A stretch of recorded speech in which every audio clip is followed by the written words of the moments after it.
जब पूरी दुनिया शोर मचा रही हो ना, तब जो शांत रह जाए वही सबसे ज़्यादा शक्तिशाली होता है। इसी सच को याद दिलाने के लिए भगवान विष्णु ने नर और नारायण के रूप में धरती पर अवतार लिया।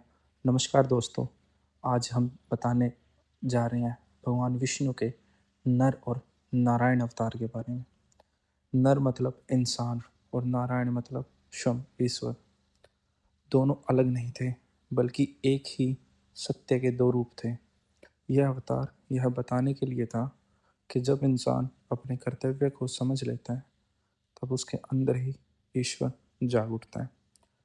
नर और नारायण ने राज्य, सुख और शक्ति को त्याग कर बद्रिक आश्रम को चुना। बर्फ से ढकी पहाड़ियाँ, कठोर ठंड और अकेलापन, लेकिन उनका मन अटल रहा। सांस सांस में तपस्या थी और हृदय में सिर्फ धर्म। उनकी तपस्या इतनी प्रचंड थी कि स्वर्ग तक का सिंहासन कांपने लगा। इंद्र को लगा कि शायद यह तपस्वी उसकी गद्दी छीन लेंगे, और जब डर अहंकार से मिलता है तो परीक्षा जन्म लेती है। अप्सराओं का सौंदर्य भेजा गया, मोह, वासना और विचालन का पूरा जाल रच दिया गया, लेकिन नर और नारायण न दृष्टि को बदलते न मन को। उनके लिए मोह सिर्फ एक परीक्षा था, और परीक्षा में वो पूरी तरह सफल रहे। नारायण अपनी जंघा से एक दिव्य अप्सरा का सृजन कर देते हैं, इतनी सुंदर कि स्वर्ग भी झुक जाए। उस पल इंद्र को समझ आ गया कि यह शक्ति नहीं, तपस्या का प्रतीक है।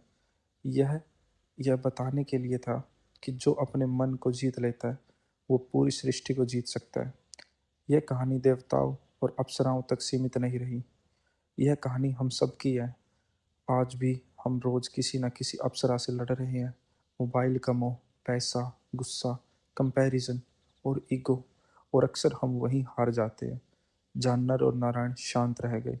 नर और नारायण हमें सिखाते हैं कि शक्ति चीखने में नहीं होती, शक्ति कंट्रोल में होती है। तलवार उठाने से पहले अगर हम अपना मन उठाने, तो हर युद्ध आधा जीत लिया जाता है। इसीलिए महाभारत के युद्ध में भी नर और नारायण फिर से जन्म लेते हैं। नर बने अर्जुन और नारायण बने श्री कृष्ण। एक के हाथ में धनुष है और दूसरे के हाथ में ज्ञान, और जब ज्ञान और कर्म एक साथ चलते हैं तो इतिहास लिखा जाता है। आज के युग में हम बाहर का दुश्मन ढूंढते हैं, लेकिन असली दुश्मन अंदर छुपा होता है, अहंकार, भय और अशांति। नर और नारायण का संदेश सिंपल है, पहले अपने अंदर युद्ध जीतो। यह अवतार हमें याद दिलाता है कि हर इंसान के अंदर एक नारायण सो रहा है, बस जरूरत है उसे जगाने की। थोड़ा संयम, थोड़ा धैर्य और सच का साथ। तो जब अगले बार जिंदगी तुम्हें उकसाए, जब गुस्सा आए, जब लालच बुलाए, या जब अहंकार सर उठाए, तो याद रखना, नर तुम हो और नारायण तुम तब बनते हो जब तुम उस पल खुद पर विजय पा लेते हो। सवाल सिर्फ इतना है, क्या तुम शोर का हिस्सा बनना चाहते हो या शांति बनकर मिसाल? If you like our content, make sure you hit the like and subscribe button.